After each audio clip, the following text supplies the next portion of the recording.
fathers have so much control over them. They're like the cult leaders, right, of the family. They're controlling every aspect of their lives, including who they get married to, which is the rest of their lives. We had a courtship with my father as the mediator. So every conversation, there was like my dad, and then on one side was me, and on the other side was this guy. Ugh, so awkward. Because it didn't matter what I thought, it mattered what my dad thought. My dad ended it. I had gotten emotions for this person, which I wasn't supposed to do. And I was harshly berated by my father for having those feelings. I was just devastated because I thought I was going to marry this person. And now he's saying, I can't marry him. And also, you need to go tell God you're sorry for having feelings. And if you're not sorry, you could go to hell. Oh. It's this really dramatic, escalated sense of emotional abuse. What if this happens again? I'll never get married. And that does happen to women. They end up being stay-at-home daughters till their 30s and 40s because oh my gosh, they're never allowed to get married.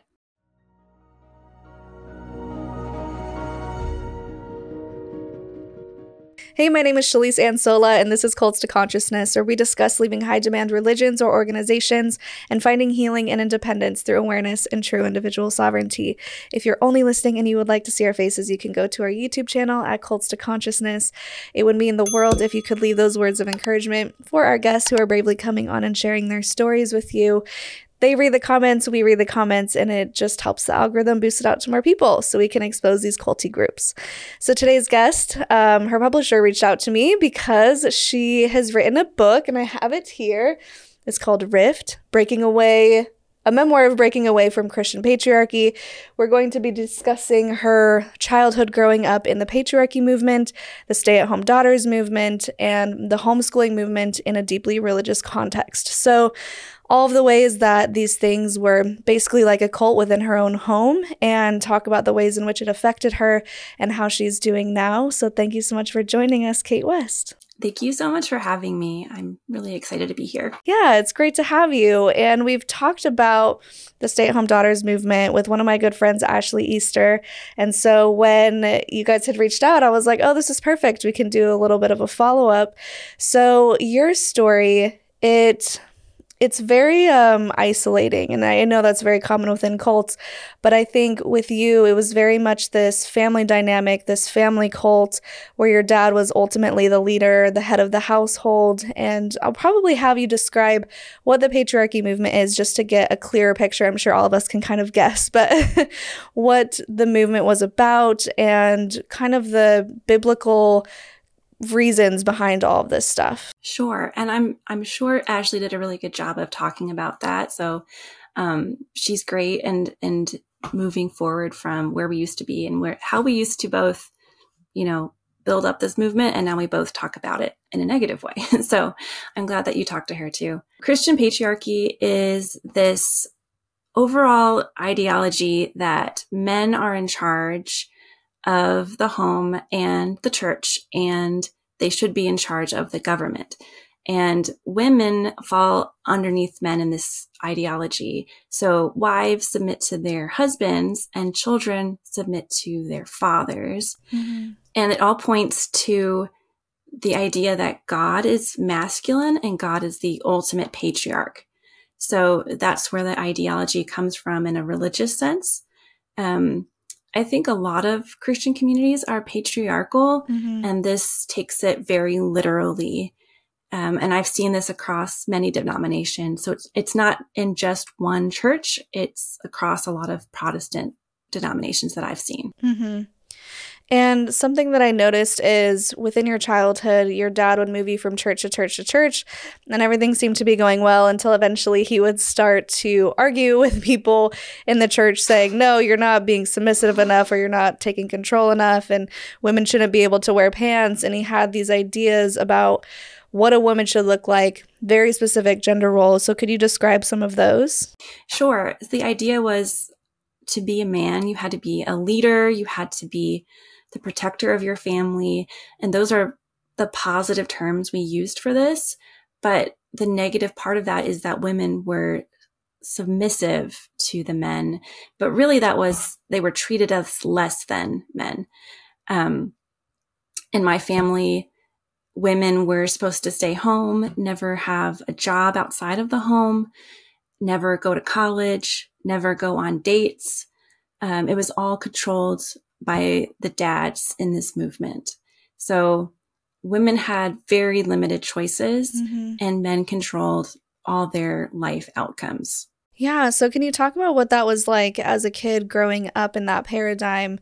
And if it was isolating to you, if you saw people outside living differently and you secretly wanted that, or if you knew that what your dad was doing was the right way according to him and according to what God wanted? So I was homeschooled starting at age 5. I went to a Christian kindergarten for a few months, and then my parents decided to pull me out and start homeschooling me. So from then on, I was very isolated. I didn't have a lot of interactions with people outside of my family.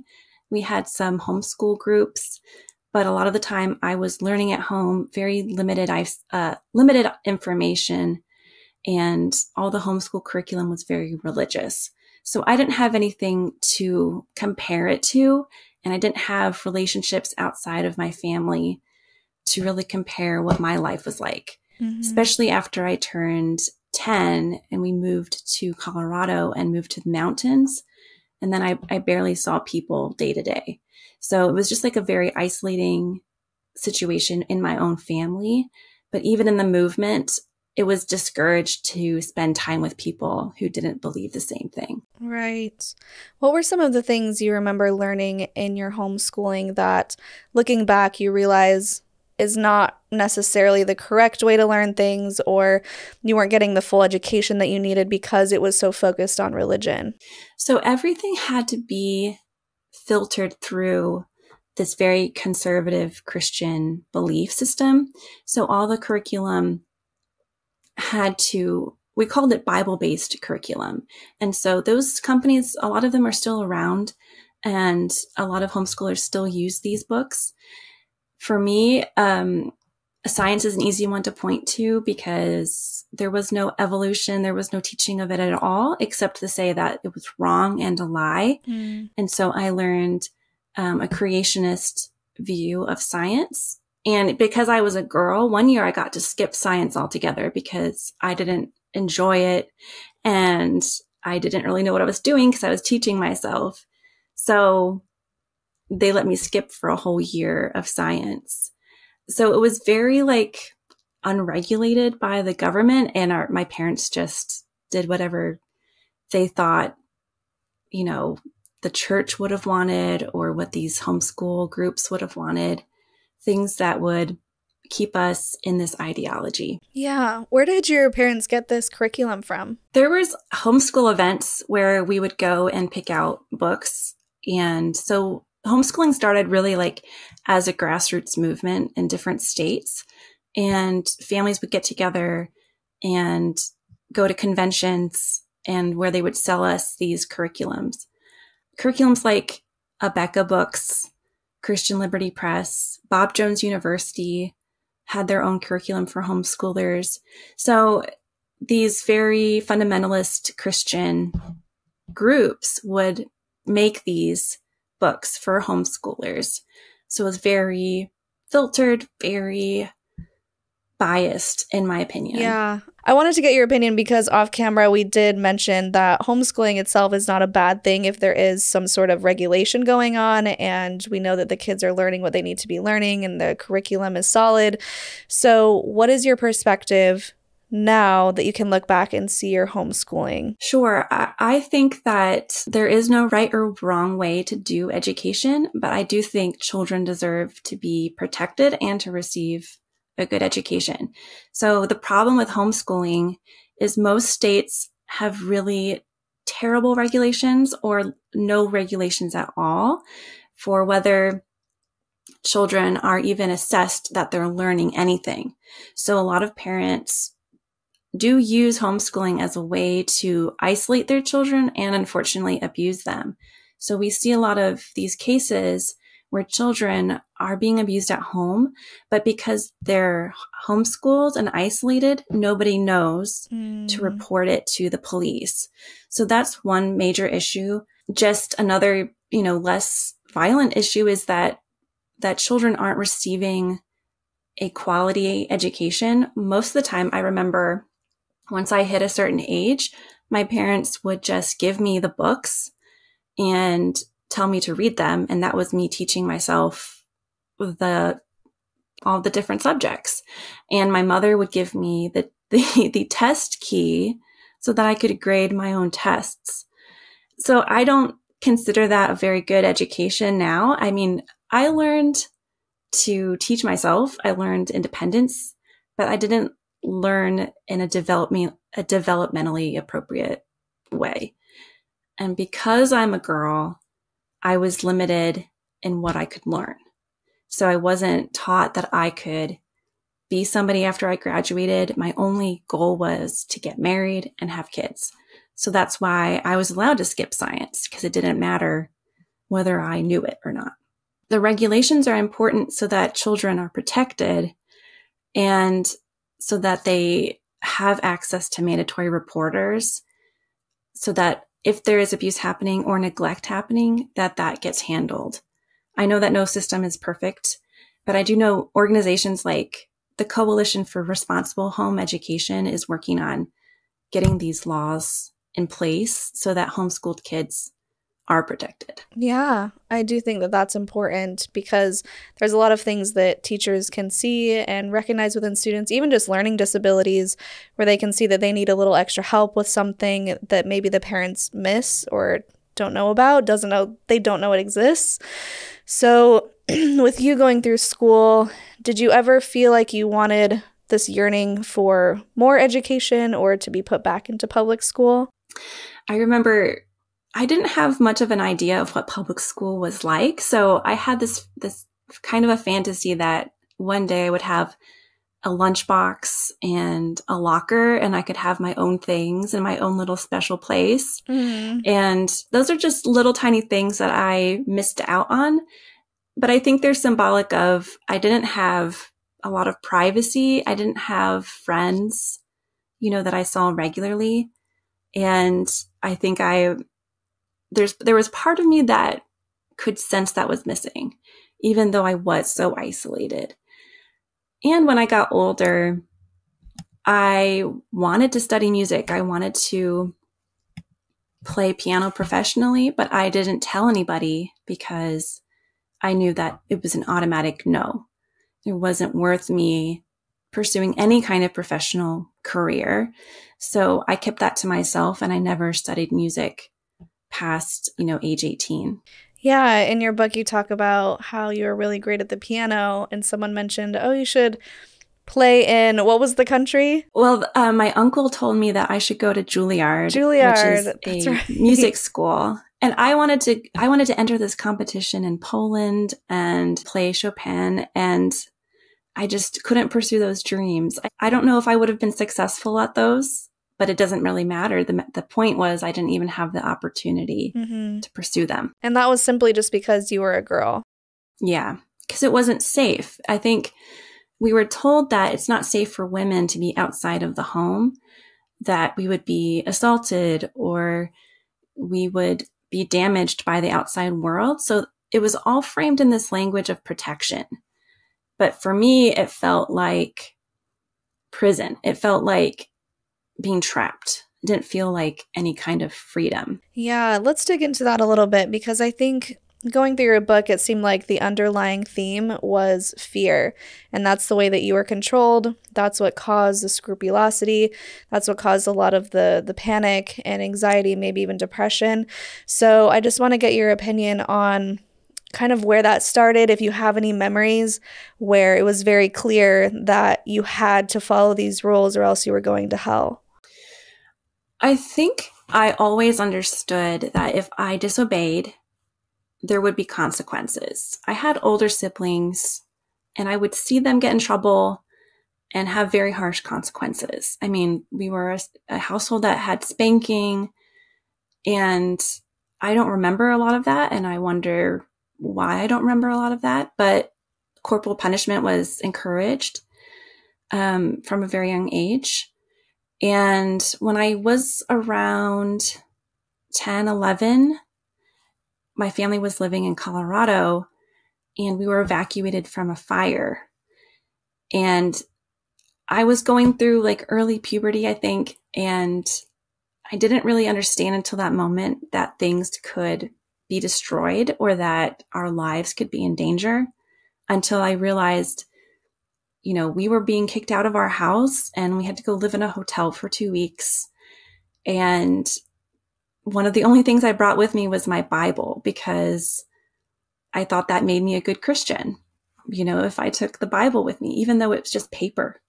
And I got so scared at a visceral level of things I didn't understand, because in this world, any disobedience or nonconformity had very harsh consequences. So I think visualizing that as fire made the threat of hell and the way I was taught about eternal punishment really real. It felt very visceral to me that this is what hell would be like. And I was being taught I was evil from a young age.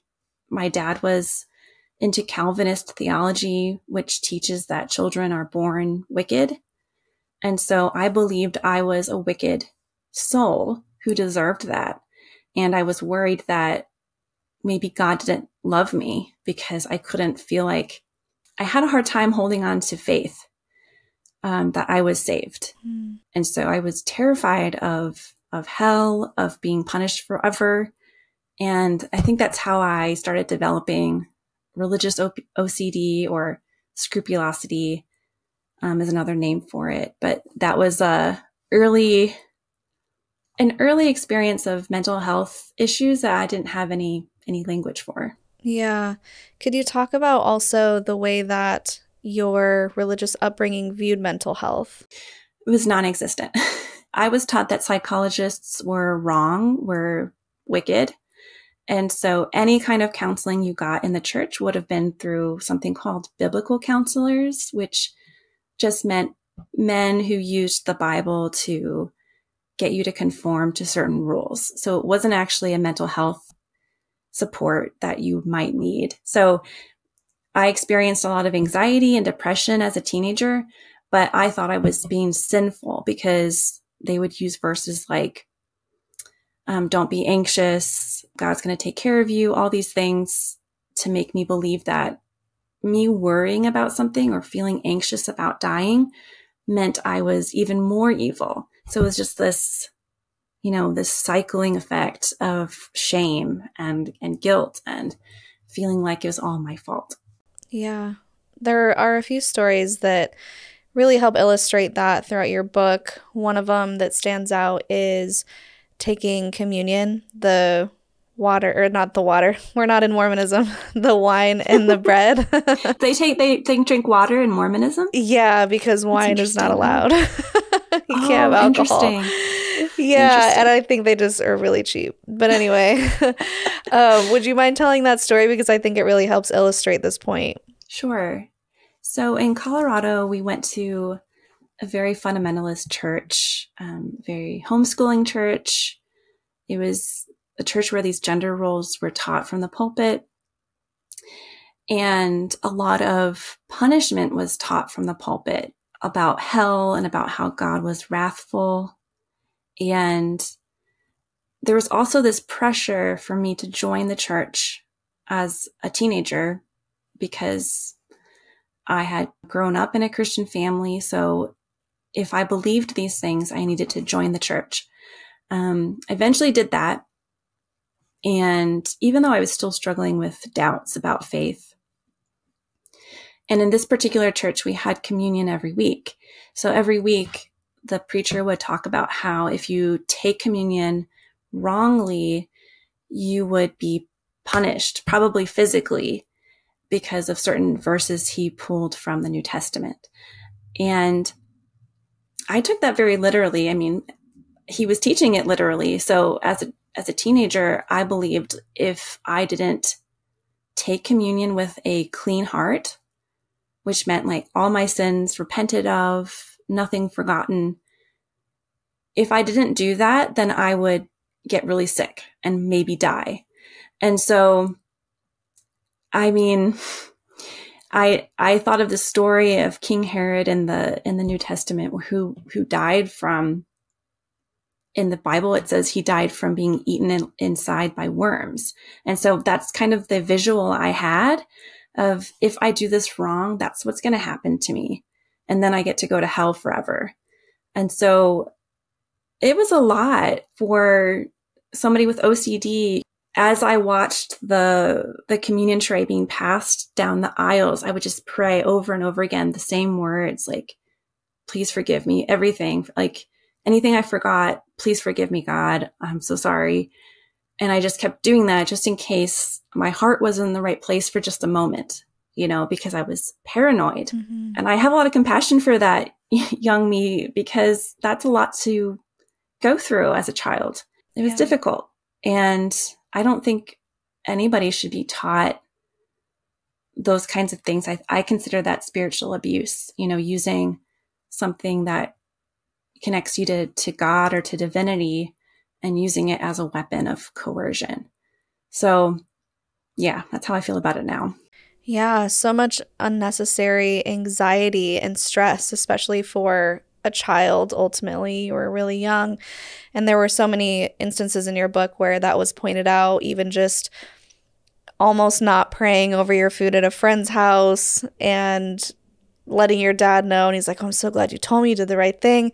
Something that's so simple where there really shouldn't be consequences for that. And it's okay. And you're a child. And maybe when you get older, if you want to buckle down on some of those rules, then sure. But forcing a child to do it and telling them there are these very real consequences, either in this life or the next life, I feel like is really damaging.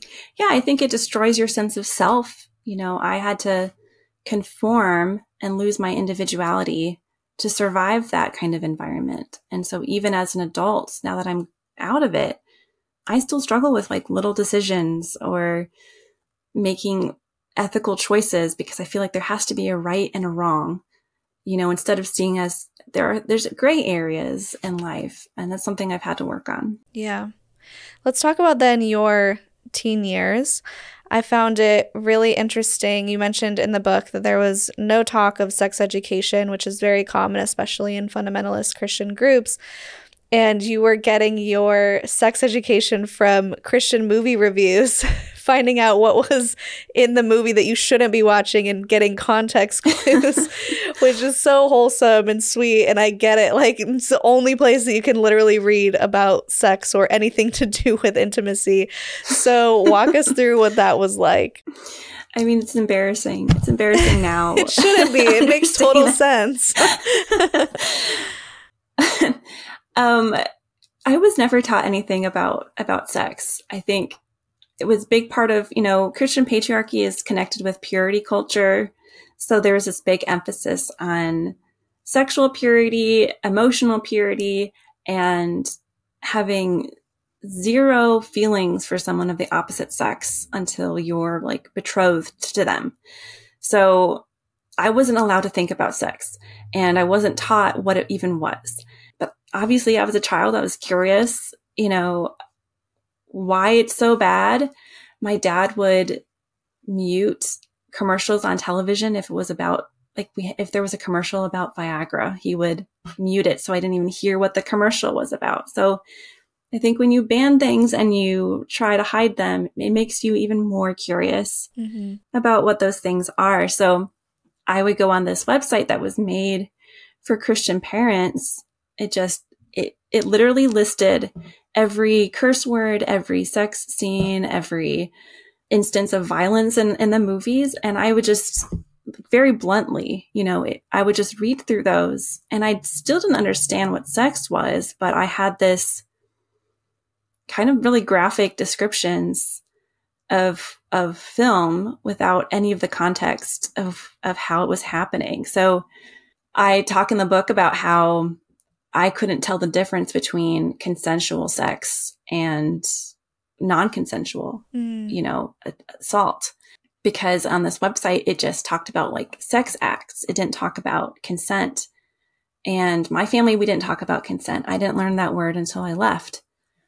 And I think that sets up a lot of people for abuse in these situations when you don't have the language, you don't understand that you have autonomy over your body. I didn't understand that. One time my dad was teaching a class on courtship because he was our church's courtship expert because he had gotten 2 women married through his courtship practices. And he told everybody this story about how somebody we knew had gotten pregnant in high school. She was my age. And I had asked very innocently, like, how does that even happen? Because in my head, I'm constantly monitored. There's no way I would ever be alone with a boy. So I just didn't understand how somebody could get pregnant, like at my age. And so he told this story to all of these parents about how wonderful he had done to protect me from teenage pregnancy. And I'm sitting there listening to this thinking, like, I just feel like an idiot. I don't even know what we're talking about. And I feel like I'm supposed to be a good example, but really I just feel really dumb because I just don't know what's happening. Oh, no. Did you have any idea about reproduction as far as your own reproductive system? No, I didn't receive any education on that besides how to wear a pad for a period. And I learned that from my sister. Okay. And I assume that tampons were out of the question. There was one time my mom gave me a tampon, but she didn't really tell me how to use it. And so I didn't even know I had certain body parts. So I didn't know. You're like, what do I do with this? Yeah, it didn't work. Oh, that's so unfortunate. Tampons were the best. I hated pads. But yeah, it's just frustrating that it would go to that extreme where you can't even have certain feminine hygiene products because they think it's going to take your virginity. Or someone in another interview, they called them devil sticks or something. I'm like, really? It's just, it's so interesting. So you weren't aware that you even had a vaginal canal or that that's how you would lose your virginity or that's how sex worked? No, I didn't understand any of that.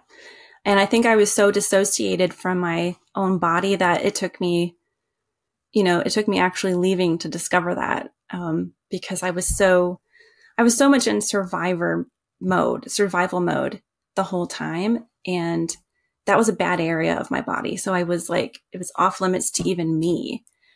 And so I just avoided thinking about it besides the Christian Reviews website. But when it came to my own body, it was like, don't even think about it. Mm-hmm.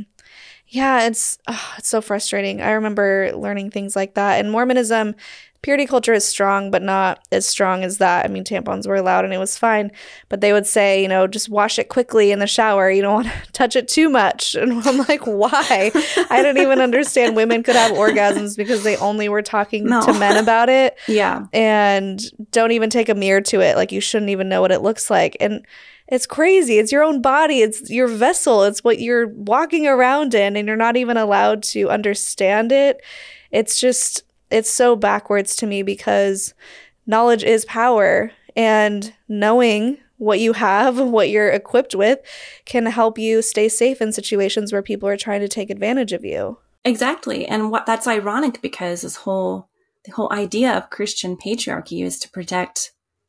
I mean, they said it was to protect women and children, but really you're setting people up to be abused because they have no idea how to protect themselves. They don't even know that they deserve that. Mm-hmm. And it went even more extreme in your case because you were talking about how you weren't even allowed to have emotional feelings toward a boy if it wasn't within this courtship process. So could you describe what that was like for you? Yeah. So their idea of purity culture is that you should keep yourself sexually pure until marriage. And my family and other people in this movement took it a step further in saying that even your emotions needed to be pure for your future spouse. Like any teenager, I had crushes on boys, only boys at church because I didn't see any other boys. And I would write about them in my journal because I think that's probably a pretty normal thing to do. Mm-hmm. And I would feel instantly ashamed. And I would get my mom's jar of whiteout and just white out all my words because I was so embarrassed. I was like, what if somebody finds my sinful thoughts, you know? And that's part of that repression that led me to dissociate so much. And so I was just so ashamed of any crush I had on a boy. And I was supposed to keep that up. You know, I was praised for being like that. And even in my 20s, when I had relationships, I was taught not to have feelings. That was very logical. I had to be very cerebral. You know, I had to make decisions without my heart. And that's probably when it really started to turn over for me, when I realized I'm not being treated like a human being anymore. Yeah. How can you be a human being when you're not even allowed to have emotions? It's such a human characteristic is feelings come up, whether you want them to or not. And if you're not even allowed to have those, it's just a robot. You can't function properly. And it's so telling that you were even silencing yourself. You were silencing your thoughts. I know that you couldn't express them to anybody else, but even within your own privacy and with your own journal, you felt like you had to silence yourself. And that's so repressive. I'm sure it just built up and built up. When you can't even be safe in your own head, where can you be safe? Yeah. And I think it was a legitimate fear as well. I mean, my father is very controlling. He would read our journals and he would listen in on conversations. So it was a very controlled household. So there was a risk that somebody could read it. So then what was the courtship process like for you? How early did it start? For context, I know that you were being told at a very young age that your job was to find someone and get married, and someone in your book was already betrothed at 15 for a few years. I was like, what? She has already been assigned to somebody? This is wild. Yeah, I mean, that was just a normal situation. I think once you hit the middle of your teen years, it would have been fine to get engaged or betrothed, as we called it, at least for a girl. The man would have to be older, obviously, to provide financially. But I mean, if your whole purpose in life is to get married and have kids, it doesn't really have an age limit, right? Because if you're able to bear children in this world, you should be able to get married. And that's partly why I'm so against child marriage. I think that's still legal in many states. I don't think children should be in arranged marriages at all, obviously. Yeah. But so for courtship, I didn't have a courtship until I was 20. So I was of age, and it was a man at church. I liked him a lot. I thought he was really funny. He told really interesting stories. And I thought, wow, maybe this is somebody I'll spend the rest of my life with. And we had a courtship with my father as the mediator. So if you think of it like a triangle, it's like every conversation there was like my dad, and then on one side was me, and on the other side was this guy. Oh, so awkward. So romantic. And he had a list of questions for our courtship sessions. So he pulled this from a manual about courtship that was popular in this world. And the questions were things like really mundane, like what is your personal hygiene like, to would you homeschool your children? So a lot of it was theological questions to make sure this guy would even fit in with my dad's perspective, because it didn't matter what I thought. It mattered what my dad thought. And as long as this man followed that, then that would have made a good match. So it was very father controlled. And there was this facade of me having consent, because I could say yes to a courtship or I could say no. And then when it became time to get betrothed, I could say yes or no to that. But I feel like it's part of that bounded choice we see in other cults, where you don't have a lot of options. So it's kind of like almost like an arranged marriage, but not quite, because you have some semblance of a choice, but not really. Mm-hmm. So my courtship didn't end in betrothal. My dad ended it. And I was heartbroken about that because I had gotten emotions for this person, which I wasn't supposed to do. And I was harshly berated by my father for having those feelings. And he told me to repent. And I was just devastated because I thought I was going to marry this person. And now he's saying I can't marry him. And also you need to go tell God you're sorry for having feelings. And if you're not sorry, you could go to hell. Oh. Right. So it's like, it's this really dramatic, escalated sense of emotional abuse.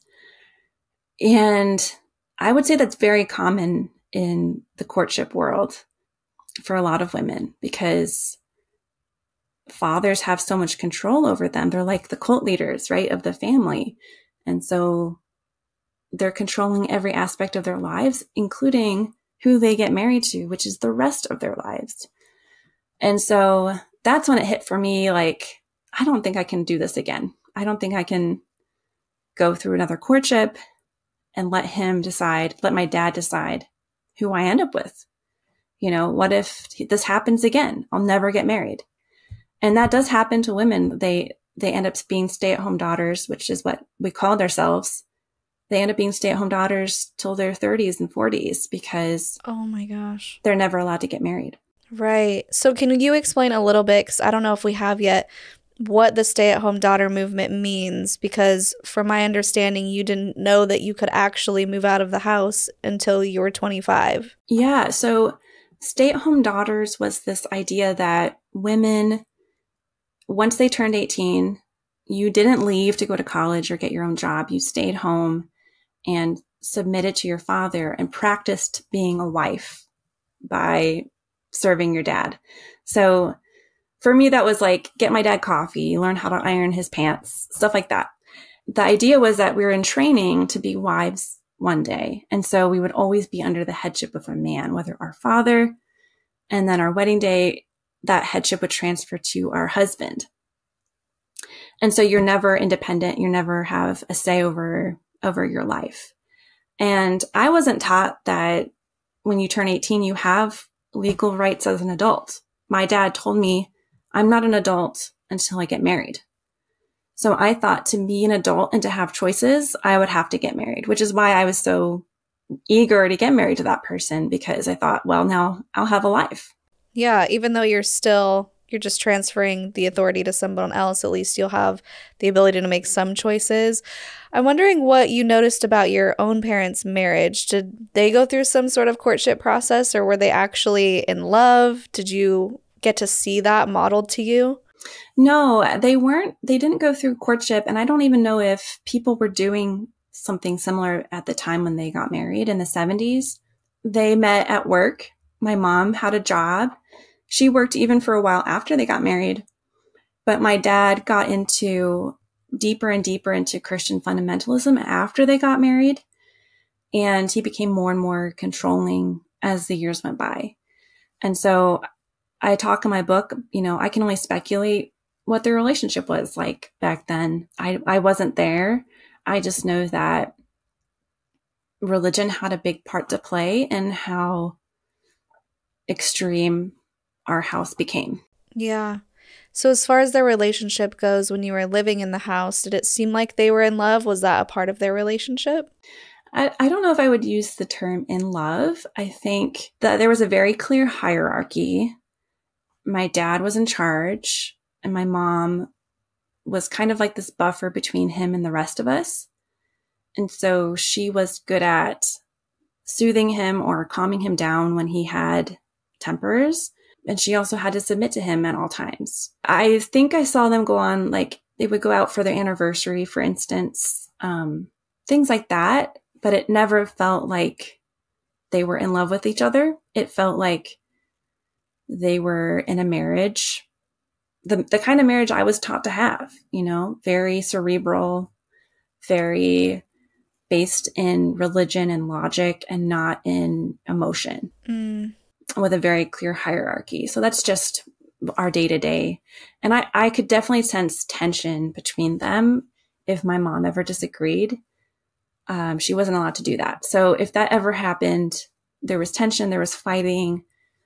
Sometimes I would go to each of them and try to like fix their relationship as a child because I just wanted them to get along. And I think that's like why I became a people pleaser is trying to like calm situations, because my dad does have anger and a controlling issue. And my mother is very quiet and submissive. And I wonder if she was maybe not like that before she got married, but I don't know. Yeah, I wondered what that dynamic was like, because I was going to say it's very hypocritical if he's saying you can't have emotions for this person, yet he's deeply in love with his wife or didn't go through an arranged marriage situation or courtship. So that makes sense. Maybe his own unhappiness in the relationship translated to what you were supposed to have or what you were allowed to have according to him.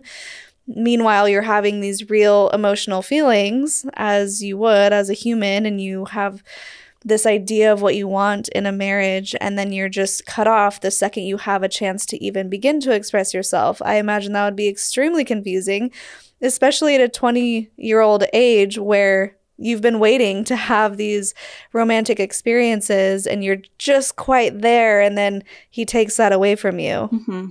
Yeah, it's devastating, you know, because you're only human. You want to be loved and you want to feel love for other people, and to have that repressed, it cuts back on being a human being and having a sense of self. Yeah. I remember asking my parents about their dating lives before they got married, and they just never wanted to talk about it.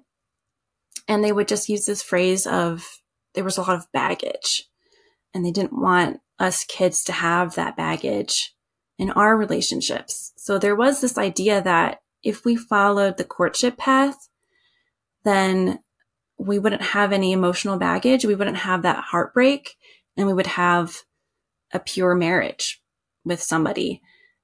So I think there was this fear of being hurt, you know, that they based this on. I think they saw secular world like dating, and they grew up in the sexual revolution. So I think it was kind of a reaction to all of that, and doubling down on just being more strict and not giving in to your emotions. Yeah, which I get. I mean, no parent wants to see their kid go through a breakup, but that's part of life. You have to experience that. And also that's how you learn and you grow, and that's how you figure out what you like in a person and qualities that you want brought out in yourself with a partner. And I mean, that's just part of it. Love hurts, and you have to go through it. So to shelter you from this is actually doing the same thing. It's hurting you because you're not able to fully express yourself or know what kind of person that you want to be with. And the part in your book where you actually had someone come live with you, I was blown away that it is so strict that I'm just going to let you tell the story because you know what I'm talking about. So after my sister got married, she was the first courtship in our church. There was another woman who was, I think she was around late 20s, maybe early 30s, and she was single, but her father had died and her mother wasn't, I'm not sure if she came from a Christian family. So she spent time living with different families in the church because she needed a man to be over her. Oh my gosh. Yeah.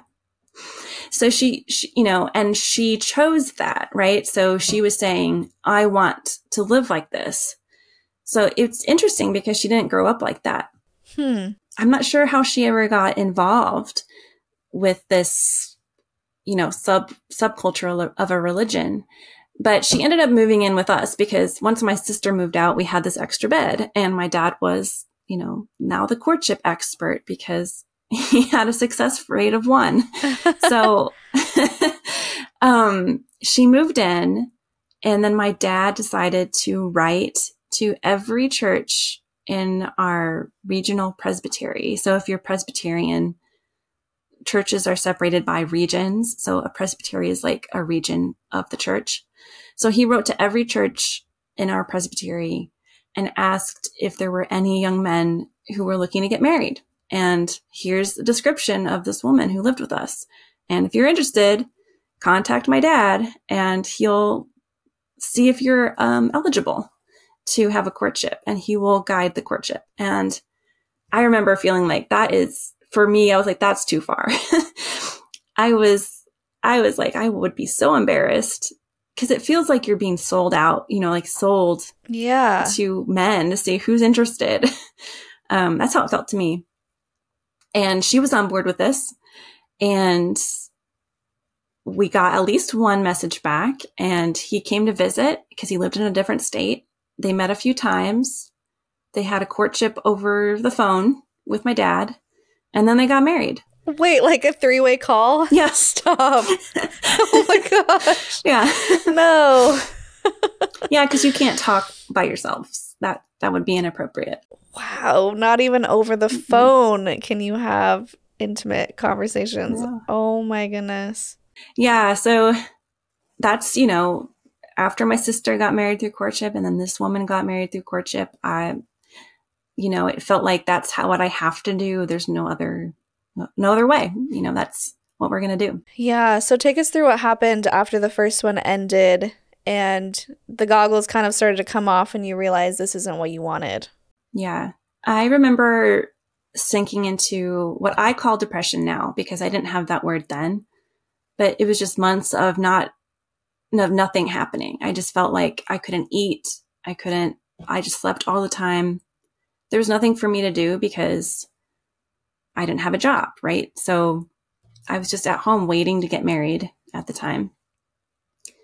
And I felt so down because I didn't have this person anymore in my life, and I didn't have a choice about that. And it just felt debilitating. Once I started coming out of that depression, I started thinking more and more about, what do I want out of life? I started writing a lot because that felt like a creative way for me to express myself. And so I started a blog and I started just writing about nature.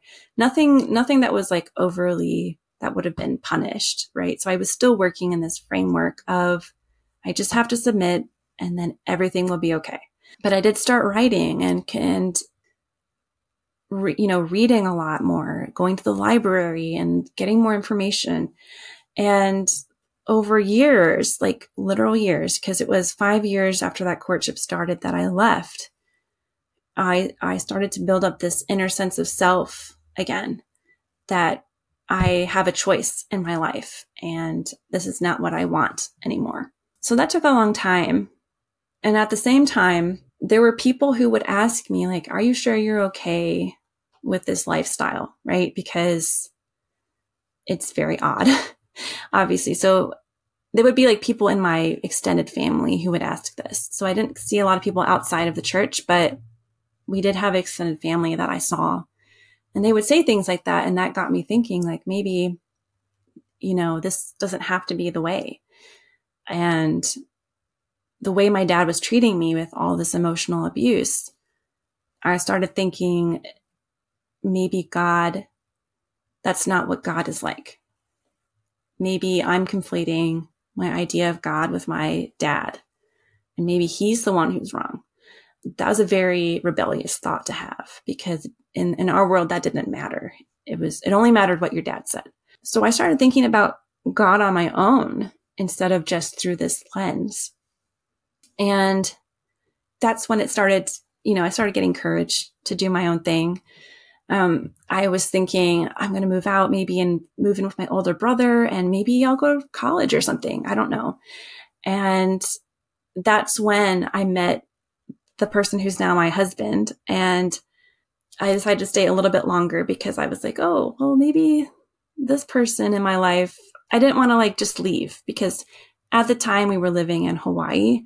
And if I moved away, I would probably never see him again, And so I did stay a little bit longer because I felt like this friendship with this person might lead to something more.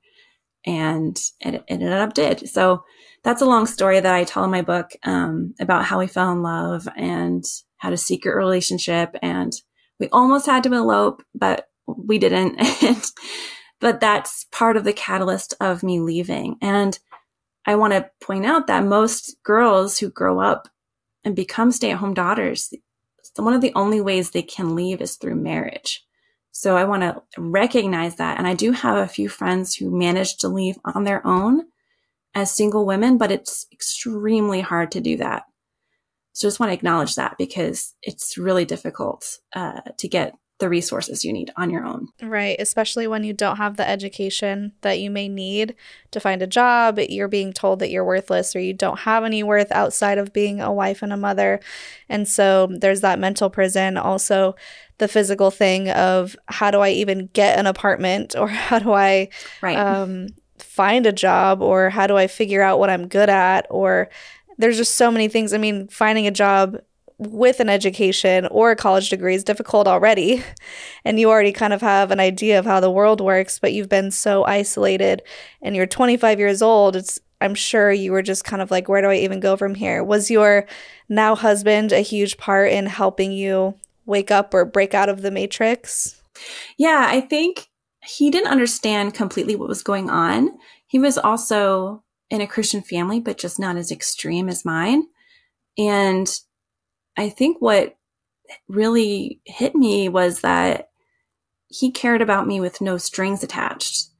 He asked me my opinion about things. He wanted to know what I was reading and what I was interested in. And like, nobody did that. At least men didn't do that. So having a man interested in my perspective was like really refreshing and made me feel alive, you know? And then when we started, you know, becoming more of a romantic relationship and my dad disapproved, he stuck by me, even though I said, you need to go off and do your life and forget about me because this is going to be too hard. I just had been through it before and I was like, it's not going to be worth it for you. You should leave. And he stuck by me and he didn't leave and we made it out together, you know, and I feel like that's a miracle in some sense. That we made it out and that we're still together. So it's just, it's a lot. What did your dad say when he found out that you were dating? Or how long was it or how long were you dating until your dad found out? Okay, so to step back just a minute, we did have a courtship for 1 week. Oh. That my dad approved of. Okay. And then he changed his mind. And then my dad changed his mind. And you didn't. And so we just didn't stop.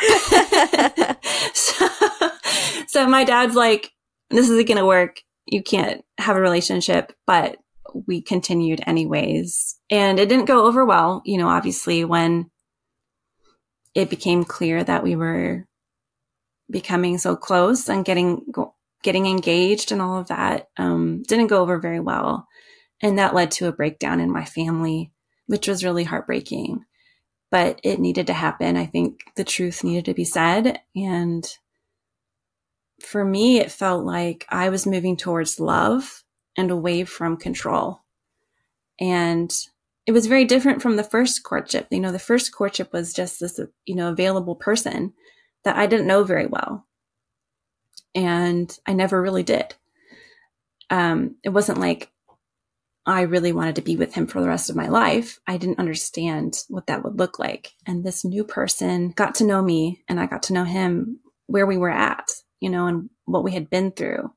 And that felt really healing, even when I was there with my parents. So yeah, so then we moved out. I moved out and we got married after that. And I had to find a job, which took a long time because it turns out being a church pianist is not a good qualifier for most jobs.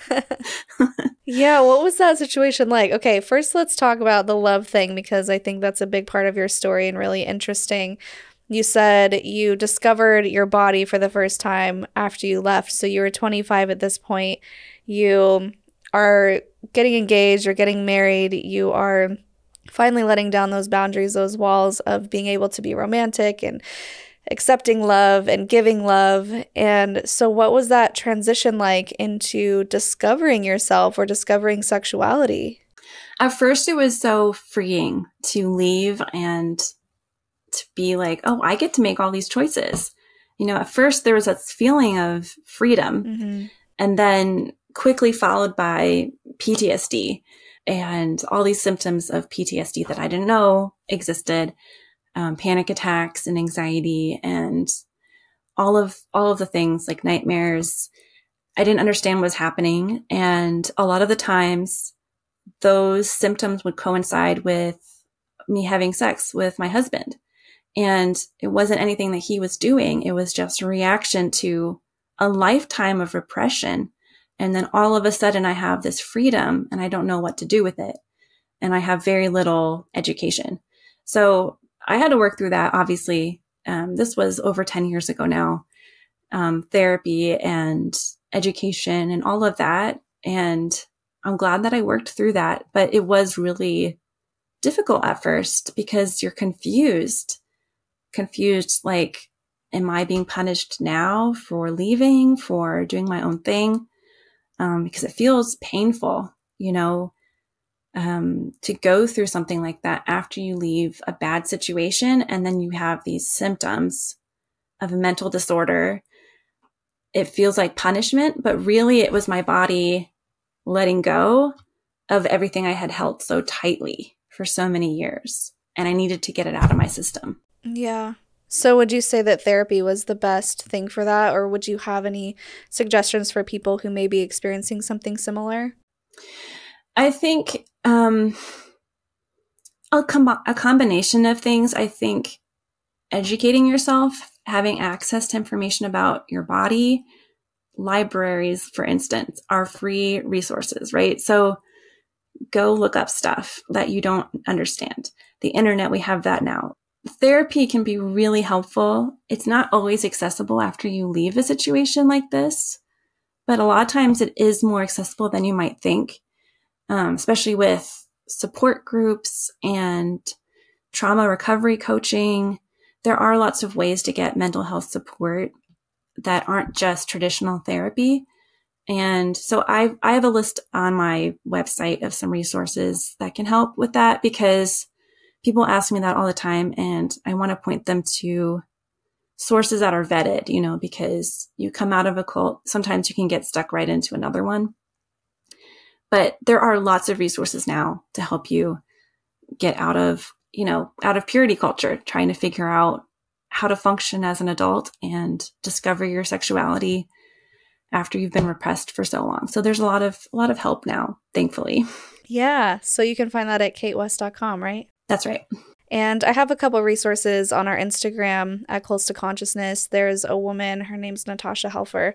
I always recommend people to her. She was a very devout Mormon, and she was excommunicated as a sex therapist because she refused to give advice that would make her lose her license that coincided with what the church wanted her to tell her clients.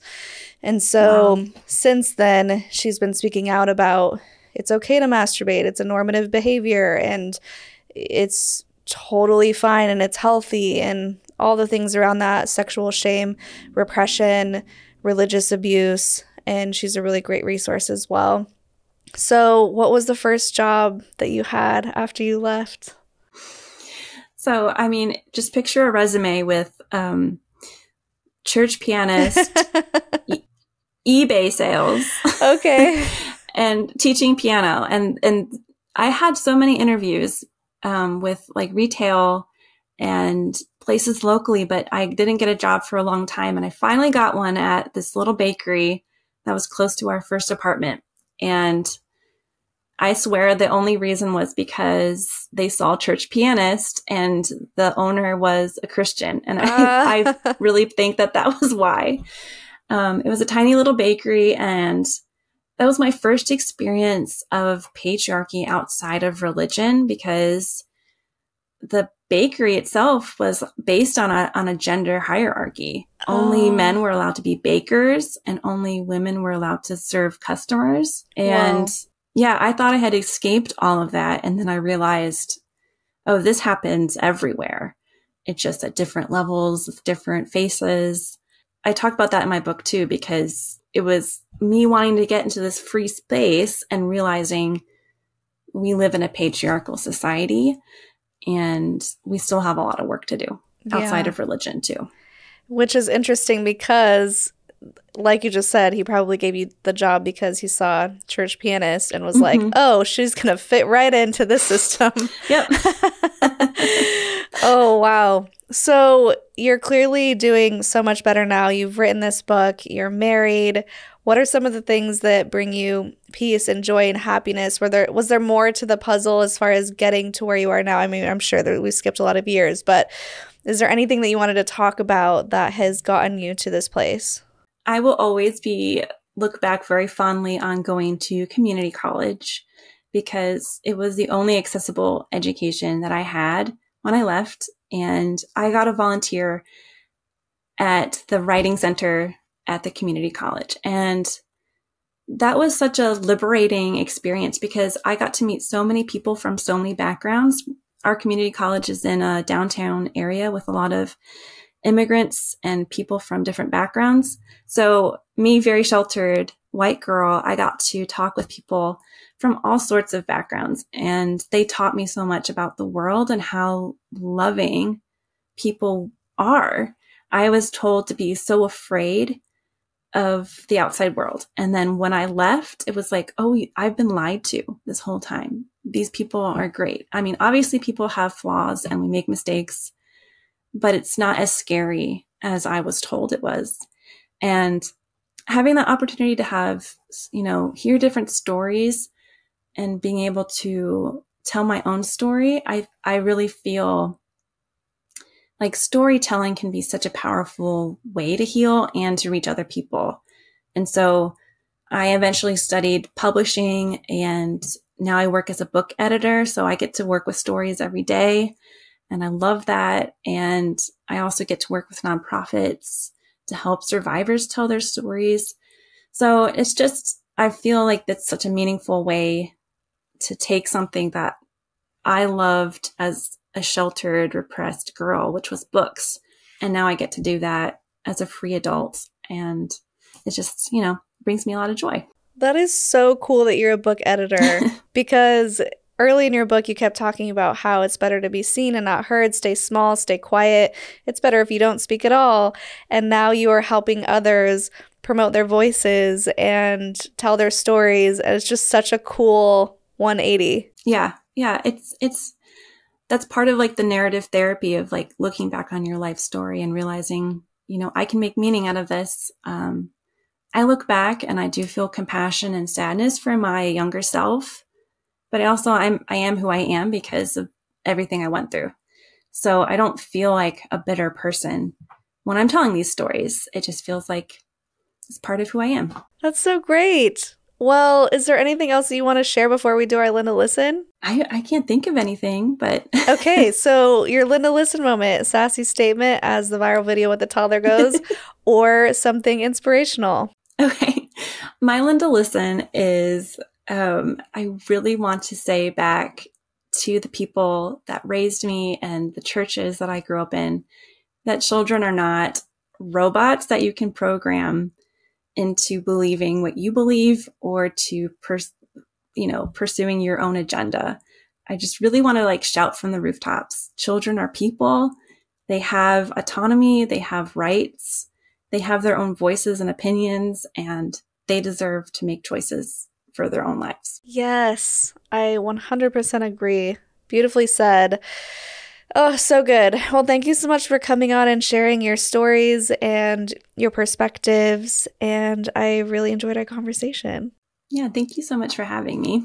Yeah, of course. So guys, if you want to follow, well, first of all, you can get her book, Rift. Is it in the frame? Yeah. Rift, a memoir of breaking away from Christian patriarchy. You can go to her website, caitwest.com/book, if you want to check out the book there. She has a newsletter on Substack. We'll put the link in the description. And on all the social media platforms, she is at Cait West Writes. So go check that out. Leave some words of encouragement for her down in the comments. And do you have any other final thoughts before we go? I think just so grateful for people talking about this now. This didn't feel like the case 10 years ago when I left.